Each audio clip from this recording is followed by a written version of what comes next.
Eu queria começar aqui fazendo algumas considerações sobre uns tópicos cujo conhecimento não é possível entender nada, absolutamente nada do que se passa na política mundial hoje em dia.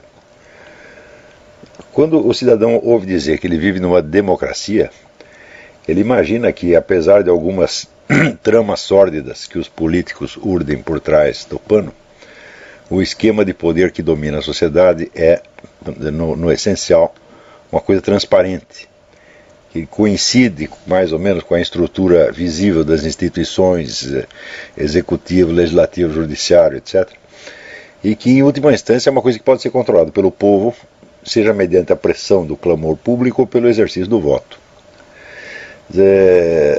Onde algum resíduo oculto, aqui e ali, acaba sempre sendo, mais cedo ou mais tarde, trazido à luz pelos bravos jornalistas, né, que destampam as latrinas, abrem os esgotos, vasculham os esgotos e expõem os ladrões e conspiradores à luz do dia para que eles sofram as penas da lei e a execração popular.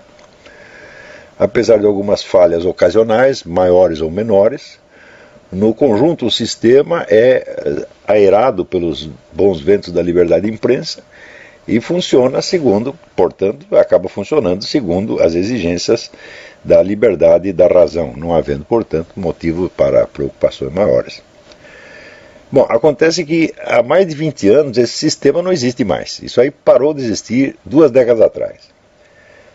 O poder dos governos sobre as populações civis, ele hoje em dia já é praticamente incontrolável, reduzindo a apenas um abstracionismo jurídico a diferença entre democracia e ditadura. E note bem, o que eu estou falando não é nenhuma teoria da conspiração. Conspirações existem, é claro, e sobretudo existe a conspiração globalista, mas não foi ela que produzia esse estado de coisas. Ao contrário, o estado de coisas é a condição prévia sem a qual nenhum projeto como esse do governo global seria sequer pensável. Então, hoje em dia, de fato, há um grupo de poderes econômicos, vamos dizer, realmente majestosos, criando nas nossas barbas um governo global já imunizado contra qualquer tentativa de controle popular. Mas não foi isso que produziu a situação. Ao contrário, a situação é que criou a condição para que isso pudesse existir. E essa situação ela resulta, quer dizer, da convergência de 3 fatores. Quer dizer, primeiro, é algo que já vinha acontecendo pelo menos desde a década de 30, mas que nas últimas décadas, década de 30 do século passado, mas que nas últimas décadas tomou uma força extraordinária. É que a complexidade crescente da administração pública, ela fornece aos governos toda sorte de instrumentos para que eles implantem as medidas que bem desejem, sem ter que passar por nenhum controle legislativo, debate popular, etc, etc. Se você for examinar uma por uma as decisões fundamentais que ao longo dos últimos 20 anos mudaram a estrutura de poder no mundo, diluíram soberanias, transferiram o poder dos Estados, autoridade dos Estados para organismos internacionais, você vai ver que quase nenhuma foi discutida no parlamento. Foi tudo feito através de medida provisória, decreto administrativo, portaria, decisão judicial, etc, etc. Então, se você quer implantar uma medida e não quer que a coisa seja nem discutida no parlamento, nem apareça na mídia, é muito fácil. Você a implanta através desses instrumentos indiretos. Tá certo? Que ainda tem a vantagem. Primeiro, se for passar pelo controle legislativo, você vai ter meses de debate. Ao passo que uma sentença judicial, vamos dizer, entra em vigência imediatamente. Não é isso? Uma portaria administrativa, a mesma coisa, medida provisória, a mesma coisa. Eu uso a expressão medida provisória porque é o equivalente que existe no Brasil. A medida provisória tem uma duração determinada, depois tem que ser renovada. Aqui nos Estados Unidos tem um negócio chamado Executive Order, que não é provisória. Ela continua valendo, a não ser que o Congresso mande parar. Tá certo? Mas às vezes o Congresso, na maior parte dos casos, o Congresso nem toma conhecimento da coisa. Né? Nós vamos ver alguns exemplos daqui a pouco.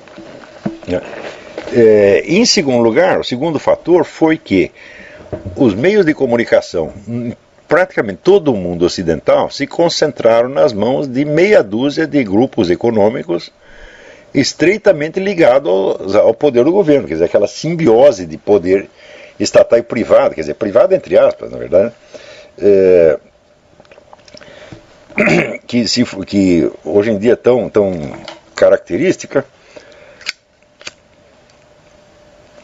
Você vê que aqui nos Estados Unidos, por exemplo, os jornais, canais de televisão estão na mão de 6 grupos econômicos apenas. Quer dizer, basta 6 pessoas, uma telefonar para a outra e combinar o que pode publicar, o que não pode. Tá certo? Então, isso quer dizer que a concorrência entre os meios de comunicação acabou. Só existe uma concorrência comercial, mas uma concorrência jornalística não existe mais. O que um publica, todos publicam igual. E o que um esconde, todos escondem igual. Quer dizer, a uniformidade crescente da mídia em todo o mundo ocidental é um fenômeno patente hoje. Você vai ver, o noticiário não tem diferença se você lê o Le Monde, o London Times, New York Times, Washington Post, é tudo exatamente a mesma coisa. É a mesma opinião, e pior, não é só a mesma opinião, é a mesma seleção. Né? Então, você veja, opinião, é normal que as organizações de mídia tenham lá as suas opiniões e que se apeguem a elas, publiquem a sua opinião e não a opinião do adversário. Porém, outra coisa é a seleção das notícias. Vamos dizer que, classicamente falando, os jornais se dividem em 2 partes. Você tem uma parte opinativa, que é de artigos assinados e editoriais, e outra parte que é noticiosa. E a parte noticiosa, então, teoricamente, deveria ser independente das páginas opinativas. Tá certo? Então, vamos dizer, os jornais tentavam ser mais ou menos isentos e objetivos nas páginas noticiosas e metiam lá as suas opiniões nas páginas destinadas a isso. Hoje em dia é o contrário. Quando você lê as páginas de opiniões, elas são inócuas, inofensivas. Tá certo? E a verdadeira opinião aparece na seleção dos fatos, seleção e supressão dos fatos. É aí que você vê a verdadeira orientação do jornal. Não pelo que ele está dizendo no editorial. O editorial diz qualquer coisa, frequentemente não tem a menor importância. Então, esse é o segundo fenômeno. E o terceiro fenômeno é o crescimento formidável dos meios científico-tecnológicos de controle e engenharia comportamental, que hoje colocam, vamos dizer, à disposição, vamos dizer, de governos ou de qualquer organização relativamente poderosa, né, meios de você mudar a atitude de toda uma população em uma semana, de tal modo que a população nem mesmo perceba que mudou. Você instila ali novas atitudes, novos valores, novos sentimentos, com uma facilidade impressionante. Como a população não está informada sequer da existência desses meios, vamos dizer, ela é a primeira a colaborar para tornar a operação invisível. Quer dizer, o sujeito é manipulado e não sabe. Ele é o primeiro a dizer que não é manipulado de maneira alguma, que ele é um sujeito independente, que eu penso com a minha própria cabeça, etc, etc. Ora, isso aí vocês podem observar na sua experiência diária. Todo mundo diz que pensa com a própria cabeça e, no entanto, todo mundo pensa igualzinho. Não é um negócio fantástico? Né? Como é que no meio de tantas inteligências independentes, né, elas podem sempre chegar aos mesmos resultados? Não é um negócio fantástico? Então, por exemplo, o Pascal Bernardin, no livro Maquiavel Pedagogue, ele mostra ali como essas técnicas de engenharia comportamental constituem hoje quase que 100% dos programas educacionais em todos os sistemas de educação pública do mundo. Quer dizer, o sujeito já é moldado, a cabeça do neguinho já é moldada desde os 7 anos de idade. Tá certo? Quando o sujeito é totalmente indefeso. E depois, é claro que ele não vai lembrar, né, assim, da onde entrou tal ideia na minha cabeça, da onde que eu tirei tal convicção. Não, aquilo se torna, por assim dizer, natural e como uma segunda natureza nele. Então, só que é o seguinte, aquelas reações, aqueles sentimentos, aqueles valores foram inoculados nele sem possibilidade do contraste, da confrontação com outras alternativas. Quer dizer, uma certa linha de opiniões e uma certa linha de atitudes desejadas é implantada na cabeça do neguinho, tá certo? como se fosse a própria natureza das coisas, e não como se fosse uma alternativa entre outras. Não há possibilidade da discussão, porque as alternativas são totalmente desconhecidas e ausentes, já desde a educação primária. Tá certo? E isso está implantado hoje em todo mundo. Você vê os programas de educação em todos os países, vem pronto da ONU.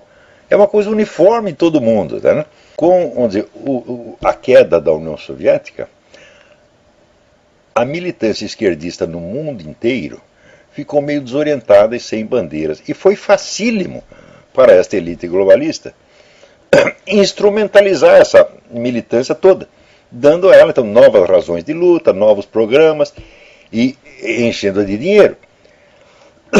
Então hoje você tem uma militância mundial que obedece a qualquer comando da elite globalista no instante mesmo em que acredita que está protestando contra ela. É o caso do Occupy Wall Street. Essa é toda vamos dizer, uma massa obamista, fanaticamente obamista, protestando contra os ricos. Quando você vai ver, o Obama foi o candidato mais subsidiado por Wall Street ao longo de toda a história americana. Então eles acreditam que estão protestando contra Wall Street, mas na verdade estão fortalecendo. Isso é um fenômeno também mundial. Né? Então, nessas condições, então, vamos dizer, a implantação da tirania global é um negócio tão intenso, tão avassalador, e simplesmente para registrar a sucessão diária dos fatos, seria preciso um jornal inteiro, no mínimo, né? Com uma redação de uns 200 empregados, no mínimo. Né? E daí quando algum leitor cobra de mim que não apenas eu noticie tudo, mas comente, analise tudo tintim por tintim, e fique enfesado quando falta alguma coisa, eu não sei se eu rio ou se choro, porque, vamos dizer, a impotência do comentarista semanal, seja no rádio ou no jornal, é assim, uma coisa patética, né? Quer dizer, não se passa um dia sem que se crie novas estruturas de poder, novos meios de controle social, novos instrumentos de manipulação psicológica, que vão ter naturalmente um impacto brutal, quase sempre destrutivo, não só na política e na economia, mas na vida privada e na mente de todos os seres humanos. Né? E então eu perguntei, como é que eu poderia, não digo comentar e analisar, mas simplesmente noticiar, vamos supor que se eu fosse transformar a minha coluna e este programa somente, né, num espaço noticioso, só para dar notícia sem comentar, não teria espaço para isso. Pois acho que com 2 artiguinhos semanais e um programa de 1 hora por semana eu conseguiria dar conta? Claro que não. Né? Você veja, eu das milhares de notícias que a gente lê toda semana, eu seleciono algumas dezenas para cá e na verdade consigo comentar 10, 12, isso é o máximo que eu posso fazer. Porque os acontecimentos, vamos dizer, esse esquema, vamos dizer, de poder, ele é tão gigantesco e os canais de ação que ele tem são tão numerosos e tão variados que os ataques vêm diariamente de muitas fontes. É uma coisa que não para. Tá certo? Então, como é que a população vai poder se defender contra isso? Não, ela não pode nem, não digo entender, ela não pode saber o que está acontecendo. Né? Porque saber ainda não é entender. Você pode receber as notícias e ficar ainda desorientado, mas o povo não sabe nem o suficiente para ficar desorientado, meu Deus do céu. Quando você vê, por exemplo, essas medidas administrativas, portarias ministeriais, etc., que modificam tudo da noite para o dia, implantam novos valores, como por exemplo, quando, né, na Inglaterra a Previdência Social decidiu dar uma assistência especial aos caras que praticam a poligamia, que tem 3 ou 4 mulheres. Né? Então fala, isso aí significa o seguinte, que ser muçulmano na Inglaterra é premiado pelo governo. Se você tem 4 mulheres, você recebe uma pensão 4 vezes maior do que a do cidadão comum. Então isso aí é um incentivo para que todo mundo entre para o Islã, mesmo que você não acredite numa palavra daqui, fala, eu vou entrar, porque daí eu não só tenho 4 mulheres, mas tenho 4 pensões. Isso aí não foi discutido no parlamento, isso aí não foi sequer noticiado. Foi noticiado, assim, em sites da internet, tá certo? Em 2 ou 3 jornais publicaram, mas isso aí era para produzir um debate nacional, não saiu nada. Tá certo? Então isso quer dizer que a grande mídia, na medida da sua concentração, ela deixou de ser um instrumento de informação e passou a ser um instrumento da administração estatal indireta.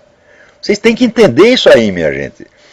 Quando você lê a Folha de São Paulo, ou lê o Estadão, você não está recebendo informação, meu filho. Você está sendo adestrado para ter as reações e as condutas que a administração estatal deseja. É só para isto. Né? Assim como se você vai numa escola, você não vai lá para aprender matemática, português, história, você vai sair de lá tão ignorante quanto entrou, mas você vai sair adestrado para ser o cidadãozinho bem comportado da nova ordem mundial. É só isso que você vai aprender. Né? Então, ou seja, o cidadão já foi transformado, vamos dizer, num trouxa. Ele é estruturalmente um trouxa. Né? É que nem as pessoas, vamos dizer, compram camisetas com anúncio. Quer dizer, você vai lá e paga para você trabalhar de graça para uma empresa que está anunciando através de você. Antigamente tinha um negócio chamado homem sanduíche, lembra? Aquele sujeito que saía com duas placas, uma na frente e outra atrás. Beba Coca-Cola, coma no restaurante não sei o que. Agora, meu filho, a humanidade inteira, a juventude rebelde virou homem sanduíche e não percebe o que está fazendo. É? Quer dizer, eu prometi para mim, eu nunca vou usar uma camiseta dessa. É? Ou eu uso a camiseta que está em branco, ou eu uso a camiseta fazendo propaganda de alguma causa com a qual eu concordo. É? Então, quer dizer, se é para eu servir de homem sanduíche, então pelo menos seria homem sanduíche a favor de alguma coisa que eu concordo. Agora, os caras nem sabem que anúncio está escrito na camiseta deles. E quer dizer, amassam bilhões de jovens que pagam para serem instrumentos de propaganda e acham que são pessoas rebeldes e independentes. Você vira, o cara que inventou isso é um engenheiro comportamental finíssimo. É?